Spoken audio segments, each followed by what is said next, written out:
Hey guys! It's time for walking!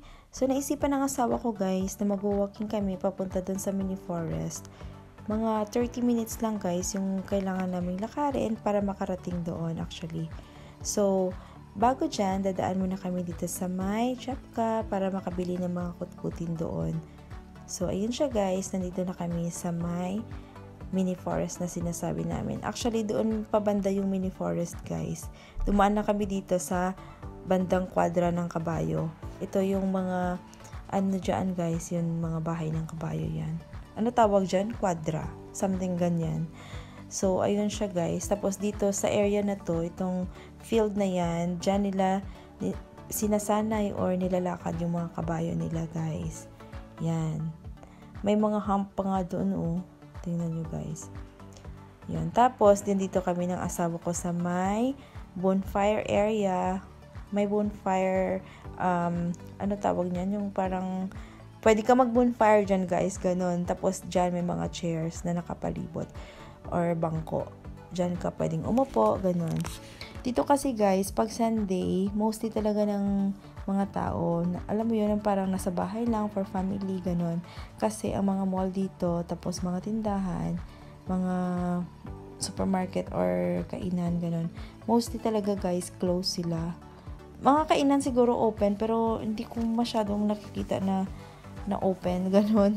Mostly ang mga naka-open lang mga job ka kasi prioritize nila yung parang family bonding talaga guys, yung ganun.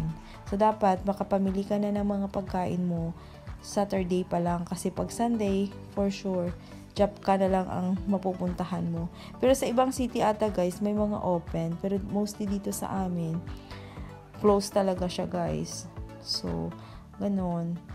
So, ayun siya guys. Sinanamnam namin yung scenery ng paligid. Ang ganda kasi talaga. Lalo na yung mga kulay ng leaves. Nag-iiba-iba. Like, meron siyang kulay na parang yellowish, yellow, brown. Tapos, siya guys. May green, red, parang orange, ganon. Nag-iiba-iba siya. Ay, nag-sweet-sweeta na naman kaming dalawa dito. Tingnan nyo guys, ang ganda ng paligid. Yan, ganyan lang siya guys. At may nakita kaming isang kabayo. Ayan, nilalakad-lakad nila yung kabayo dito guys. Sa may field na yan. Yan, paikot.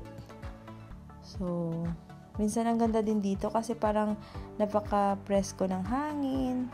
Tapos, alam mo yun, makakapag-isip-isip ka talaga dito kung may maisip ka man. Char lang. Ayan siya. Zoom in ko pa nga si kuya eh. Ayan. Gusto ko pa man sana mag-TikTok at magstay ng matagal-tagal dito kasi lang parang uulan guys. At alam mo yung padilim na siya. Alas 4 pa lang dito madilim na guys. So, ayun, naisip na lang namin na umuwi na. So, hanggang dito na lang guys. Thank you so much sa panonood. Bye!